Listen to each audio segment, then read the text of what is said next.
Have you ever wondered why some people seem to just get rich almost effortlessly? Well, it turns out it's not some crazy secret formula they're hiding. After looking at how the most successful people operate, one thing is crystal clear. They just think about money in a fundamentally different way. So let's just chew on that for a second. What if the biggest thing standing between you and financial freedom isn't your paycheck, but the way you're wired to think about money every single day? That is exactly what we're going to break down right now. In this explainer, we are pulling back the curtain on the 5 core mindset shifts that really separate the wealthy from, well, everyone else. If you can adopt these, you can absolutely transform your financial future. So let's get into it. Okay, first up, and this is the absolute bedrock of a wealthy mindset, you have to understand the difference between an asset and a liability. This one idea, made famous by Rich Dad Poor Dad, will literally change the way you look at every dollar you ever spend. Okay, check this out. It's a perfect example of a critical choice. Let's say you have 60 grand. You could buy a fancy car that immediately starts siphoning money out of your wallet every month. Insurance, gas, repairs, not to mention it's worth less every day. Or you could use that same money for a down payment on a rental property that starts pumping money into your wallet. One path drains your wealth, the other builds it. I mean, it really is that simple. An asset puts money in your pocket, a liability takes money out. The wealthy are obsessed, relentlessly focused on buying assets. Most other people, well, they tend to collect liabilities that just look good. So here's your first challenge. The next time you're about to buy something big, just stop, pause for a second, and ask yourself that one simple question. It forces you to make a conscious choice. Are you building wealth right now, or are you just spending? Seriously, this one habit can change everything. Now let's move on to our second shift, because it builds directly on the first. See, once you start thinking about assets, you automatically start thinking about your most valuable, non-renewable resource, your time. Most people are stuck in a trap, trading their hours directly for dollars. But there's a hard ceiling on that, right? You only have 24 hours in a day. The wealthy ask a totally different question. They don't ask, how can I work more? They ask, how can I build a system that makes money for me even when I'm not on the clock? That's the key right there, decoupling your income from your time. And here are just a few examples of what those systems look like. You've got rental properties bringing in rent, a business that runs with employees, stocks that pay you dividends just for owning them, or a digital product you create once and sell over and over again. These are all engines designed to work for you 24/7. Okay, this next one is huge because this one is all in your head, but it controls every single action you take with your money. It's the constant battle between a scarcity mindset and an abundance mindset. And what you believe, it literally creates your financial reality.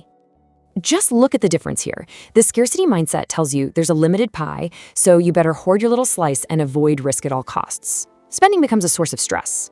But the abundance mindset, it tells you there's unlimited opportunity out there, so you use your money as a tool to go find it. It's not about being reckless, it's about being strategic and realizing that sometimes the biggest risk is taking no risk at all.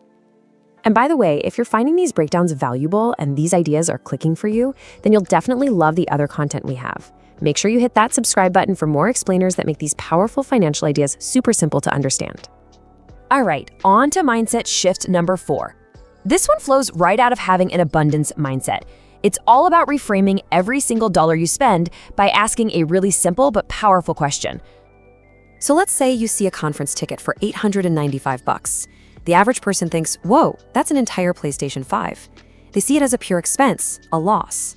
But someone with a wealthy mindset asks, what's the potential return here? What if they meet just one person, a future business partner, a mentor, a client? That one connection could change their entire career. All of a sudden, that $895 looks like the best investment they ever made. So let's make this your new default setting. Before any significant purchase, just run it through this quick ROI filter. Ask yourself, what's the potential return on this? If there's no real answer, you're probably just spending. But if you can clearly see a potential return, well then, you're actively investing in your own future. This small habit will totally transform your spending. And that brings us to our final and maybe the most powerful mindset shift of all. Because honestly, none of the others work without this one. It's all about playing the long game, resisting that urge for a small, immediate reward in exchange for a much, much bigger payoff down the road. This slide shows a true financial superpower in action, compounding. And this data from the Money Guy show is just staggering. Every single dollar a 20-year-old invests has the potential to become $88 by the time they retire. I mean, just let that sink in for a second. Every dollar you have today is a tiny seed that can grow into a massive tree of wealth, but you have to plant it and give it time. And this quote just nails the true cost of those small, impulsive buys. That daily latte, that lunch out, it isn't just costing you a few bucks today. It's costing you the 88 bucks, the fortune that many could have grown into. So how do you actually make better long-term decisions? Try this little exercise. It's super simple. When you're facing a choice, just imagine you're 85 years old looking back, and you're giving advice to your current self. What would that wise, experienced version of you say to do? It's amazing how quickly that clarifies the right path. So let's just wrap this all up. Building real wealth isn't about mastering some complicated spreadsheet. It's about getting these 5 core beliefs into your head. Focus on buying assets, build systems to free up your time, think from the place of abundance, invest in yourself, and always play the long game. And that brings us to the end. So my question for you is this. Out of these 5 powerful ideas, which one hit you the hardest? Which one shift are you going to consciously start practicing this week? If you enjoyed this breakdown, do me a quick favor and hit that like button and subscribe so you don't miss out on the next one. And definitely let me know your answer to that last question down in the comments. I really